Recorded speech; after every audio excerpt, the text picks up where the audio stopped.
Today marks a significant milestone in my life as I find myself in the family home, a place teeming with cherished memories and walls that tell stories of the past. My cat, Roy, is here as well, his enthusiasm palpable as he scampers around, infusing the room with a sense of joy that I can't help but share. This house, the heart of my family's legacy, is where my father realized his aspirations, transforming it into a remarkable estate now valued at $6 million. It stands as a testament to his life's work, a legacy he left for me after his passing. Now, in his absence, my husband is keen to claim a share of this inheritance, arguing that it should belong to both of us. However, I am armed with documents that clearly state my sole ownership. My name is Marilyn, 40 years old, and I am deeply immersed in the digital realm thanks to my career at an online bank, a path that echoes the financial principles my parents instilled in me. They taught me the value of money management and the importance of financial responsibility, lessons that guide me to this day. Despite growing up in affluence, my parents ensured I lived a grounded life. My upbringing was not marked by lavishness. My allowance was modest, our meals were simple, and my education was in a public school, contrary to what one might expect from someone of my financial standing. Yet, rumors of our wealth painted a different picture, leading many to believe my life was a parade of luxury and leisure. Marilyn, with your grand house and wealth, life must be a breeze, right? You must have all the latest gadgets and games. Can we come over and play? Were common queries from peers who envisioned a life for me that was far from reality. I didn't possess the latest toys or gaming consoles, yet the assumption was otherwise, and it seemed like many wanted to befriend me for the perceived perks of my lifestyle. Today, as I stand in this house surrounded by both the tangible and intangible pieces of my heritage, I am reminded of the true richness of my life, rooted not in material wealth, but in the values and memories that shape who I am. Coming from a family with financial means, I often found myself in uncomfortable situations where friends and acquaintances would ask me for money. It made me uneasy as I felt it contradicted the values of self-reliance and discretion that my parents had instilled in me. This discomfort escalated when I found myself in a dilemma after accidentally breaking Emma's gaming console. At the time, I had no money to replace it, which worsened the situation. Around the same period, Barbara, a new classmate, became a part of my life. She inquired whether I had informed my parents about the incident with the console, but fear of disappointing them kept me silent. "I can't tell them. They might get upset," I confessed to Barbara, hoping for her understanding. Regrettably, when she asked me for financial help, I had to decline due to my parents' strict rule against lending money. Apologizing to Barbara was hard, and it made our school interactions awkward. Things took a turn for the worse when Barbara tearfully reacted to my refusal, and soon enough, rumors started circulating that I was unwilling to help a friend despite my family's wealth. Attempts to clarify that I had no spare money were futile. Emma then made a hurtful comment implying that I valued money over friendship. The situation deteriorated further when Emma and Barbara began spreading falsehoods that I owed them money and were refusing to compensate for the broken console. The school eventually intervened and learned the truth, reprimanding Emma and Barbara. However, the rumors continued to spiral, eventually reaching my parents. My father stepped in, arranging a meeting with both families. Despite their apologies, the damage to our relationship was irreparable, and I chose to distance myself from Emma and Barbara. Despite this resolution, I still had to endure their cold stares and whispered comments. The whole ordeal was a painful lesson in trust and the complexities of friendship when mixed with money. That evening at dinner, my dad offered some advice that has resonated with me over the years. He emphasized the importance of being firm in our decisions especially when it comes to financial matters. Marilyn, it's perfectly fine to say no, he advised, his tone warm and reassuring. He also suggested a practical approach for handling persistent inquiries about money. If someone keeps asking, just tell them you need to check with your parents even if you already know you can't lend the money. This wisdom on managing money issues with grace and assertiveness became a cornerstone of my growth. As I matured, I became more selective about the people I allowed into my inner circle, prioritizing character over financial considerations. Post-university, I was keen to keep my professional and personal lives distinct to avoid financial entanglements. These experiences underscored the value of setting clear boundaries in friendships and finances alike, shaping the person I became. By the time I was 32, I met Scott through a mutual friend. Despite our age difference, his authenticity and warmth were immediately appealing, and what started as casual dating soon blossomed into a serious relationship. 3 years later, we celebrated our union with a beautiful wedding, much to my parents' delight. About a month into our marriage, my father suggested inviting Scott over to our place. I had some reservations. Scott was a talkative person, and I feared he might unwittingly divulge sensitive family information. Nevertheless, feeling more secure in our relationship, I decided it was time to introduce him more fully to my family's world. During the visit, Scott was visibly impressed by my family's home, revealing that he hadn't fully grasped the extent of our wealth.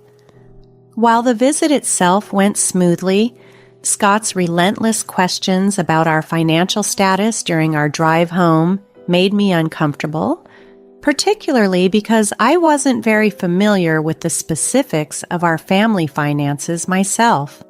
A few months later, the situation took a dramatic turn when my mother called to inform me that my father had been hospitalized, an event that came as a shock and added another layer of complexity to our lives.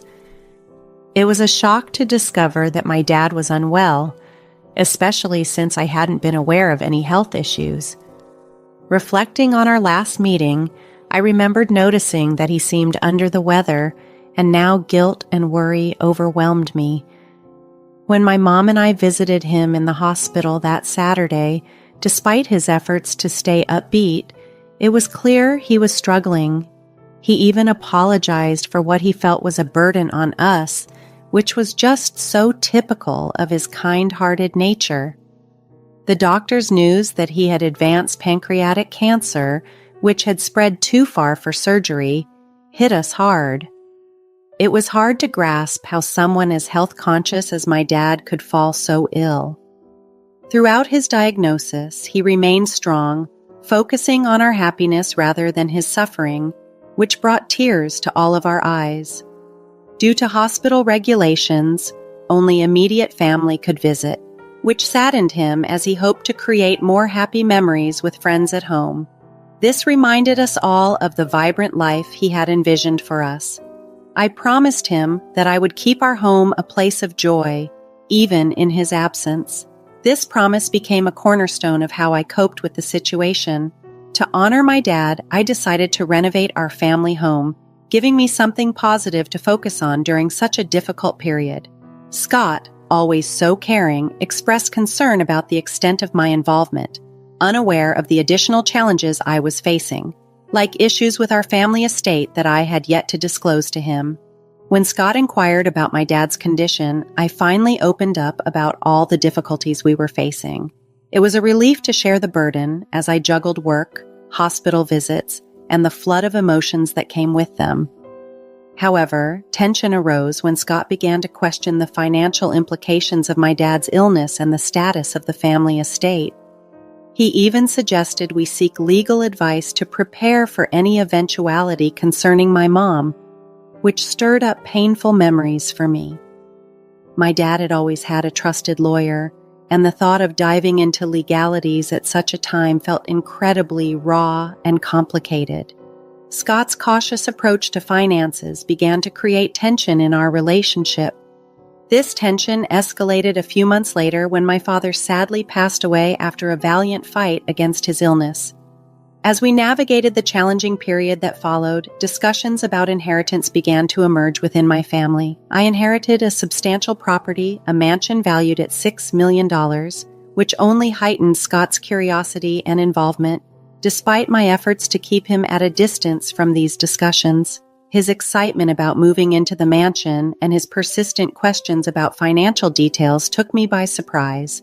I later discovered that he had spoken to my cousin at the funeral, who had offhandedly mentioned that it would be a waste for such a grand house to remain unoccupied. This remark only complicated matters further. Despite my attempts to make it clear to Scott that the inheritance was mine and not something to be shared, he seemed unwilling or unable to accept this. Our relationship grew increasingly strained.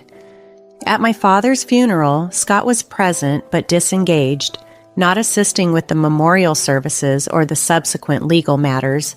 As we tried to settle back into daily life, Scott shocked me by claiming he had changed the ownership of the family home into his name, presenting legal documents as proof. This betrayal was not only a profound breach of trust, but also a clear disregard for the respect and boundaries within our relationship. Dealing with these inheritance issues exposed deeper problems in our marriage, forcing us to reevaluate our values, the trust between us, and the direction of our relationship. When Scott bluntly suggested that we could continue living as roommates in the house without much financial support from him, and even threatened divorce if I disagreed, I was devastated.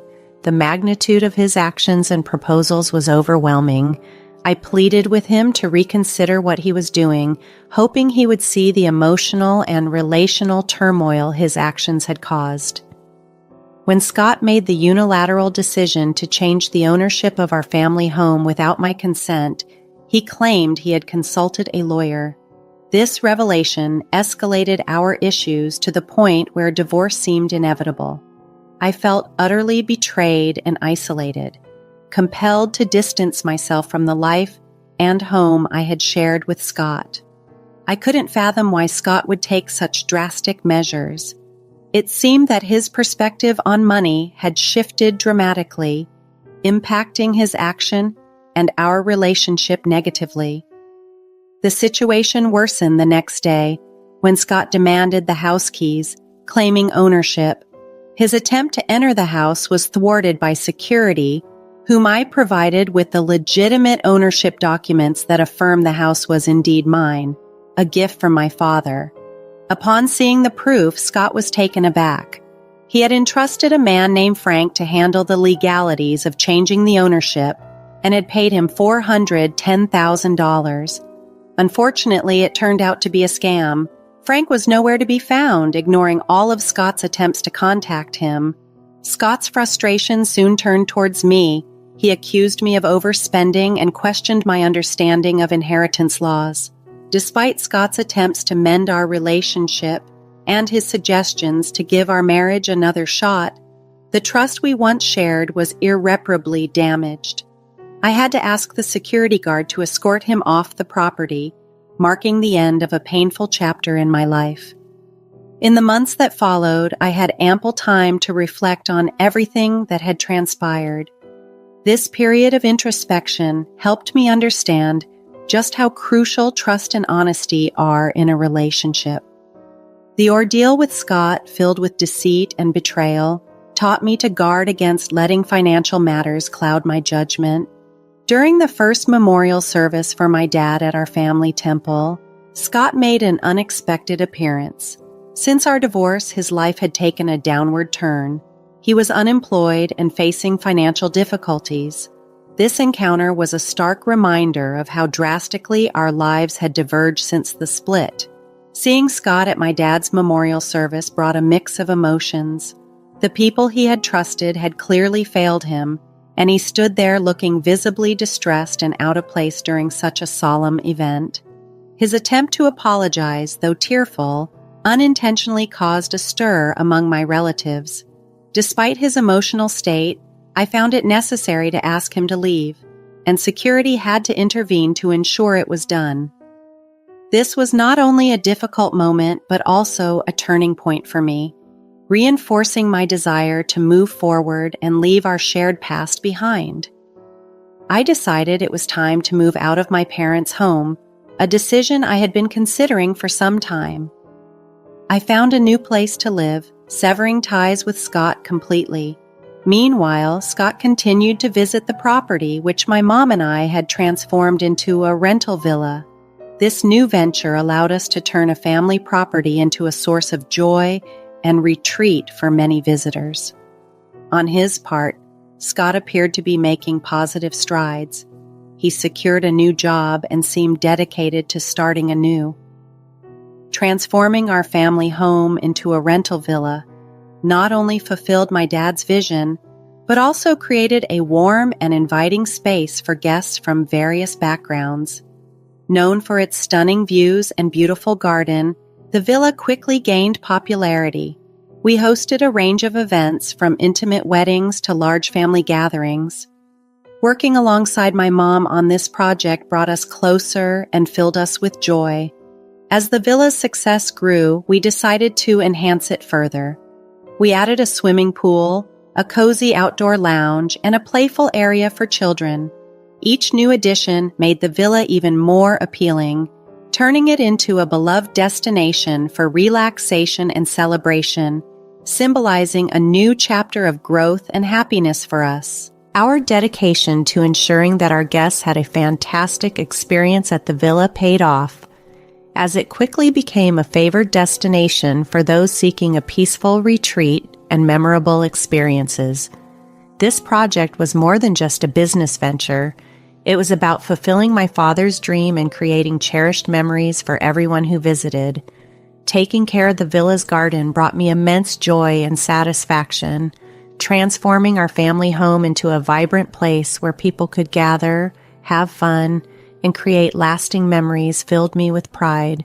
I could almost sense my father's pride looking down on us, seeing his vision come to life. This venture not only realized his dream, but also provided us with financial stability and a newfound sense of freedom. Throughout this journey, I learned valuable lessons about trust, finance, and the strength required to carve out my path, independent of past challenges. This process of self-discovery taught me that facing difficulties can strengthen and motivate one. From friends, I heard updates about Scott, who seemed to be turning his life around by finding meaningful employment and learning from his past errors. Knowing that he was also making positive changes brought me a sense of calm, realizing that both of us were advancing and maturing in our ways. My father's vision became a catalyst for growth, not just for my mom and me, but for every guest who visited the villa.